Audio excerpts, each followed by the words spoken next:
परखना ज़रूरी है, बरसना ज़रूरी है, जहाँ बहेरे रहते हों गरजना ज़रूरी है।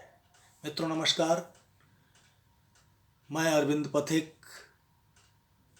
आपके समक्ष इतिहास के ऐसे पन्नों को पहले भी अनावृत करता रहा हूँ जिनके बारे में सामान्यतया आपको जानकारी नहीं है। ये जानकारी आप तक पहुँचने से सब प्रयास रोकी गई या इसके पीछे कोई षड्यंत्र है, इसका पता करना, निर्णय करना आपका काम है। मेरा काम है इतिहास के पृष्ठों को, उन पृष्ठों को जिनके ऊपर उपेक्षा की, अज्ञानता की मोटी गर्द जमा हो गई है, झाड़ करके आपके समक्ष रखना। मित्रों, हमने जौहर की बात बहुत सुनी होगी। हमारा राजपूताना राजस्थान, वहाँ हमारी माताओं बहनों ने आतताइयों के जुल्म से बचने के लिए अपने प्राणों की आहुति दी कि बहुत सारी कहानियाँ आपने सुनी होंगी। हमारी क्षत्राणियों ने अपनी अस्मिता की रक्षा के लिए धधकती आग में कूदकर अपना प्राण दे दिए। लेकिन क्या आपको पता है कि पहला जौहर किसने किया? आइए मैं आपको बताता हूं कि पहला जौहर करने वाली रानी कौन थी और यह पहला जौहर कब हुआ था। मित्रों, आपने तो सुना होगा कि भारत पर अरबों का पहला हमला मोहम्मद बिन कासिम ने किया, जबकि एक बहुत आधा अधूरा सच है। सच्चाई यह है कि मोहम्मद बिन कासिम ने पहला सफल हमला किया और यह हमला 7वां हमला था अरबों का। उससे पहले होने वाले 7 अरब हमलों को हमारे वीरों ने निष्फल कर दिया था और इस 7वें हमले के बाद ही ये जौहर की परंपरा पड़ी कि जब सिंध पर मोहम्मद बिन कासिम ने हमला किया, उस समय सिंध पर राजा दाहिर का शासन था और राजा दाहिर की सेना की आने की खबर सुनकर ही अरब की सेना, ये उसका खौफ था राजा दाहिर की सेनाओं का कि अरब की सेना भाग जाती थी। पर जब मोहम्मद बिन कासिम अरब पर हमला करने के इरादे से आया तो पूरी तैयारी के साथ आया। पिछले 7 हमलों के बाद अब नई स्थिति बन गई थी और इस नई स्थिति की गंभीरता का पूरा भान महाराज दाहिर को भी नहीं था।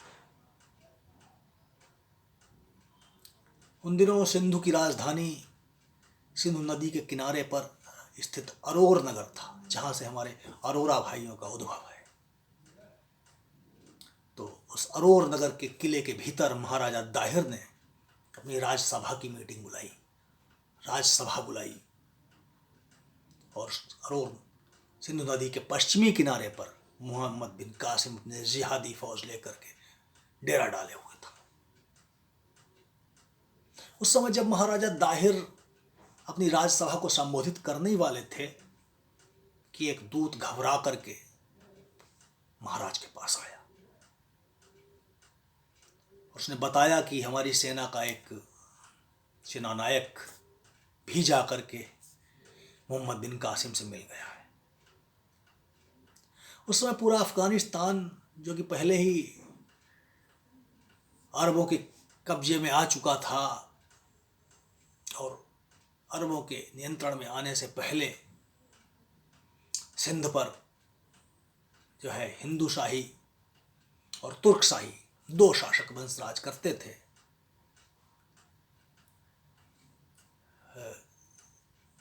अफगानिस्तान पर हिंदू शाही और तुर्क शाही 2 शासन वंश राज करते थे और अधिकांश जनता हिंदू या बौद्ध थी। बौद्धों के मन में पता नहीं वो कौन सा द्वेष का बीज था जिसके चलते वो किसी भी कीमत पर हिंदू राजाओं को और राज्यों को नष्ट होते देखना चाहते थे। और जब अरब आक्रमणकारियों ने हमला किया तो ये जो हमारे बौद्ध भिक्षु थे, श्रमण थे, इन्होंने जो है हर तरह की सहायता इन अरब आक्रमणकारियों को उपलब्ध कराई।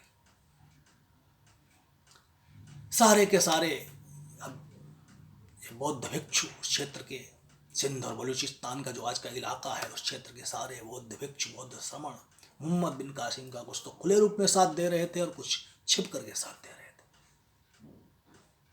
ऐसे में महाराज दाहिर ने कुछ पता चला कि उनकी सेना के कुछ सेना नायक भी जाकर के मोहम्मद बिन कासिम से मिल गए हैं, तो उन्होंने तुरंत ही किले से बाहर जाकर के मोहम्मद बिन कासिम का जो है सामना करने का फैसला किया। और उनकी रानियां, दो रानियां थीं, महारानी बाई और महारानी लाड़ी।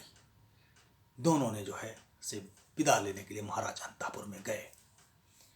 इससे पहले कि महाराज कुछ कह पाते, महारानी बाई ने कहा, महाराज हम भार्गव वंशी हैं। ताहिर ब्राह्मण वंश का था।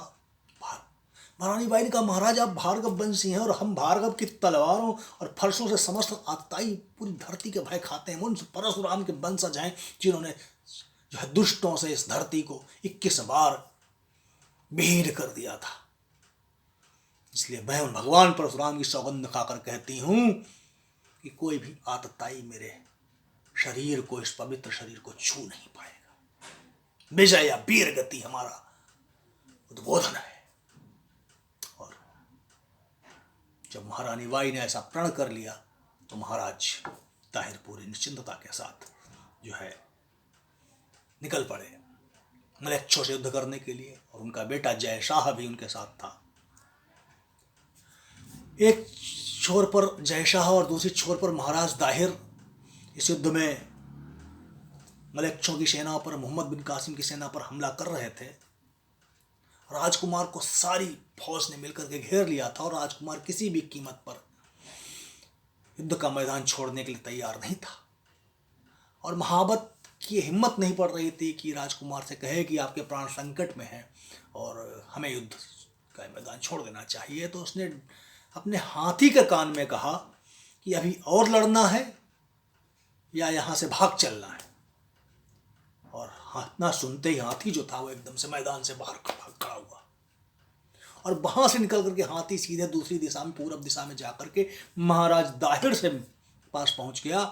और अब जब महाराज दाहिर ने जय शाह को देखा तो वो आश्वस्त हो गए पुत्र को देख करके, और दोनों ने फिर वीरतापूर्वक मिल करके जो हमला किया तो मोहम्मद बिन कासिम की सेना भागने लगी। वहीं सिंध में गुजरी नदी है, गुजरी नदी के किनारे भी उस दिन बिना हार जीत का फैसला हुए हो गया। दूसरे दिन मोहम्मद बिन कासिम ने एक छोटी जगह जित्तूर, उस पर कब्जा कर लिया। और जित्तूर के बारे में मान्यता थी कि जित्तूर को जो जीत लेगा उसकी अंतिम विजय होगी। इसका परिणाम यह हुआ कि अब राजा दाहिर की सेना में पराजय की आशंका होने लगी और महाराज को भी लगने लगा कि इस युद्ध को जितना मुश्किल है। तो फिर वो महारानी बाई से मिलने के लिए, युद्ध का 10वां दिन था, महारानी बाई के पास आए। महारानी ने उनका तिलक करके मुंह पर हाथ रख दिया। महाराज मैं अपने प्रण पे आज भी कायम हूं और कोई भी आतताई मुझे छू नहीं पाएगा। महारानी लाड़ी ने इस बीच में जाकर के अपने कक्ष का ऊपर का एक झरोखा खोल दिया और उधर महाराज जो थे पूरी सेना के साथ किले से बाहर निकल करके युद्ध के मैदान में पहुंच गए। इधर मोहम्मद बिन कासिम को बड़ी छटपटाहट थी और उसे लग रहा था कि आज 10 दिन हो गए और वो जीत नहीं पा रहा है। तो उसने अपने साथ लाए हुए बहुत सारे जो उसके इंजीनियर थे, कारीगर थे, उनसे पूछा कि क्या कोई तरीका है इस किले को तोड़ने का। तो एक कारीगर रशील नाम था उसका, उसने कहा कि अगर हम नेफ्ता लगे हुए तीरों का इस्तेमाल करें तो शायद जीत मिल सकती है। नेफ्ता की खासियत होती है वो जरा सी रगड़ पाकर के एकदम से जल उठता है। और वही हुआ कि नेफ्ता लगे तीरों से हमला किया गया तो वो जब हाथियों के माथे से टकरा रहे थे तो उनसे हाथी जो है आग से झुलसने लगे, और जो झुलस करते हुए हाथी अपनी ही फौज को कुचलते हुए भागने लगे। अब जब ऐसे ही एक हाथी के माथे पर, जो महाराज दाहिर जिस हाथी पर सवार थे उसके माथे पर भी जो है नेफ्ता का लगा हुआ बुझा हुआ तीर लगा, और उससे आग लग गई। आग लगते ही हाथी का जब माथा झुलसने लगा तो हाथी वो महाराज को लेकर के भाग खड़ा हुआ और सीधे गुजरी नदी में जाके घुस गया। फौज में भगदड़ मच गई। लोगों को लगा कि शायद महाराज की मृत्यु हो गई, और जब हाथी ने पानी में डुबकी लगाई तो जो महाराज ने मुकुट पहन रखा था वो मुकुट उनके मस्तक से हट गया।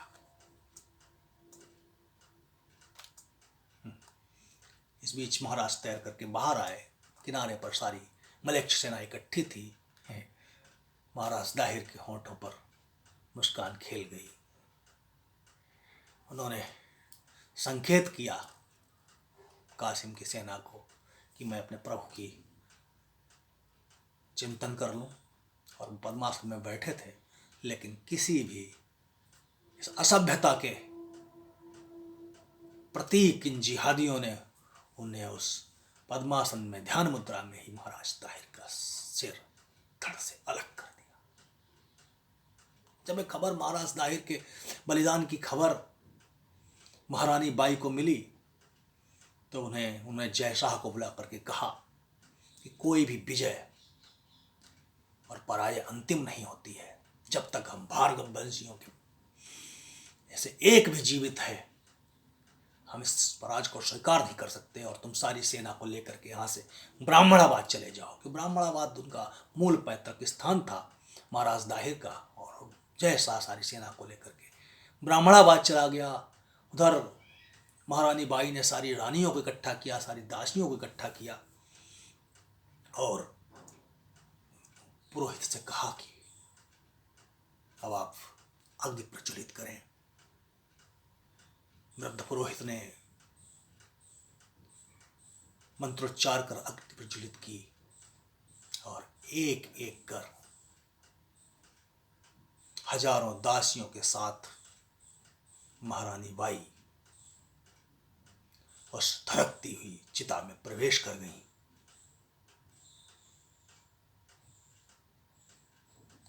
महारानी लाडो इस तरह से प्राण उत्सर्ग के लिए तैयार नहीं थी। उन्होंने अपने कुछ दासियों के साथ झरोखे से कूद कर भागने का प्रयास किया और मलेच्छों के हाथ में पड़ गई। इस तरह इतिहास का पहला जौहर एक ब्राह्मण रानी बाई ने सिंध के अरोर नगर में अपने महाराज ताहिर की बलिदान के पश्चात हंसते हंसते दे दिया, लेकिन अपनी अस्मिता को, अपनी लज्जा को धूमिल नहीं होने दिया। ऐसी महारानी बाई को मेरे कोटि कोटि नमन, प्रणाम।